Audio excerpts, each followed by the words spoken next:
So, Martin, I want to know.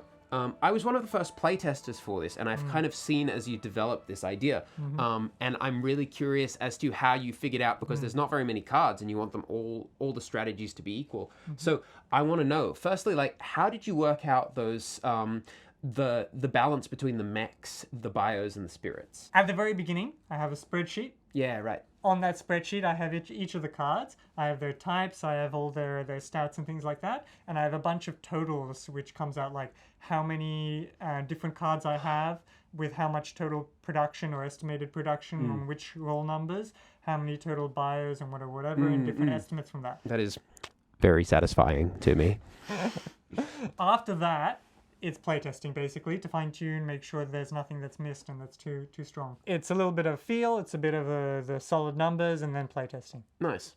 Can you tell me about, because, and I know the answer to this, but the bios, the spirits, and the mechs kind of work differently in the game. Can you tell me about how they're that kind of trio? Yeah, so the idea is that spirits have no combos, but they are better than everything else. So they're just kind of flat bonuses to your production. Yeah, mechs are the most common, and their combos are all in the production in the early game. So you can buy Beacon Hub makes your mechs cheaper, and Fabricator Belt lets you build more. And bios are rarer, but have their own very powerful combo. But they don't have any cost reducers or anything like that. Yeah, right. So that's like a later game combo once you're actually earning enough money to afford these bio cards. And they're they just play a little bit differently and they have a different feel. So that's kind of the trinity of how they work. I remember there was an earlier version of the game where the bios just felt way too strong because there were more of them, and as soon as you got that Yggdrasil card that gets stronger when you have more bios, suddenly like you were a runaway success. Yeah. It used to be that Ancient Gate I had as a mech and a bio because I love dual types in any games. Yeah. But I decided that it was a little bit too strong for the bios. The bios needed to be nerfed a little bit. And a second part of that was a aesthetics design decision, because I didn't have a dual type border, and I wanted to save that for a future expansion with some dual types where they can be balanced a bit better. So tell me, the roll maths of this is interesting because you're rolling 2d4s. So for 2d4s, 5 is the most common number. It's 1 in 4 chance. And it goes down until double 2s are like 6 point something. Yeah, right. And so you can roll between 2 and 8, of course. It's a little bit more complicated in this game because you can change your die roll.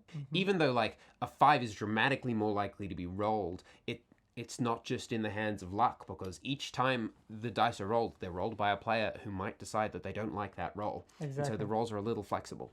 There's a time when more likely die rolls are better, and then a time where less likely are better because they're cheaper for more production. No, I get you. So towards the end of the game, you can spend money on those, those things that only produce on an 8 or on a 2, because you don't care if they get rolled. You just want the extra production value so that you can win. Yeah, exactly. Changing those values just changes the time during the game that one card becomes better or worse. Tell me about Dark Space Hub, because that's a card that's gone through a few iterations. Yeah. So, okay, so one design issue that I thought would be a big deal at the beginning when we were just starting was having one player miss out on a number. So let's say everyone has 5s and one person doesn't have 5. Yeah. So theoretically, all those people will be changing their die roll to go to 5, and one person will end up missing out. What ends up happening is you have to just match everyone else. You've got to be in the cool group. So this turned out to actually not be so much of an issue, because if one person is missing out, if you're changing your die roll to a 5, you're helping the majority of the table. Like the second your in-group gets too big, it stops being good. You've got to keep the cool club exclusive. Exactly. Yeah. So, but with that said, originally Dark Space Hub was designed to try and counter that perceived issue. It was that card, like, if everyone else is in the cool club and I'm not, well, I have a way to punish you guys. The original way it worked is when you bought the card, you could set it to a roll value, whatever roll value you want. And if anyone rolled that number and kept it on it, it would steal from them. So that can immediately discourage everyone grouping on one number. The thing is that it didn't end up working too well for a couple of reasons.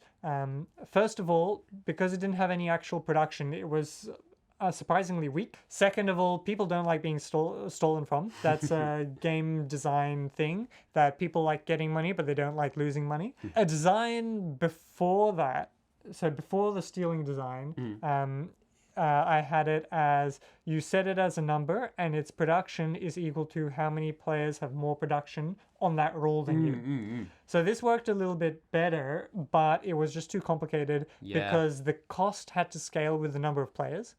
So it just... Yeah, I remember how much text was on that card, and it was like the cost was one equation, and then like the production was another equation, and the triangle value was just a question mark. Yeah, exactly. So after those 2 iterations and testing with them, it turned out, first of all, that wasn't so much of an issue.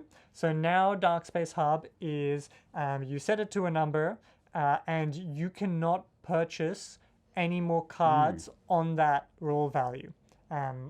And you cannot set that roll value to a number you already have a card with. And the card is very good value for money. It's a little bit dangerous to get because it locks you out of a number. But if there's a big in-group, you can still get it, set it on that number, and get benefits. So it ameliorates the original issue that we had. But it makes it good for other things as well. So if you know what you want to do in the future, it's a very good early game because it's very good value for money, and you can set it to a very likely number. Yeah, except that then you can't change your plan later because you can't get anything on that number anymore. Yeah, exactly. And it's also good late game because if you have an empty spot and you just need some production on that spot, you can just get Dark Space Hub and set it to that spot too. The final design ended up pretty well. It was extremely simple, and it fixed all the issues that we had with the game.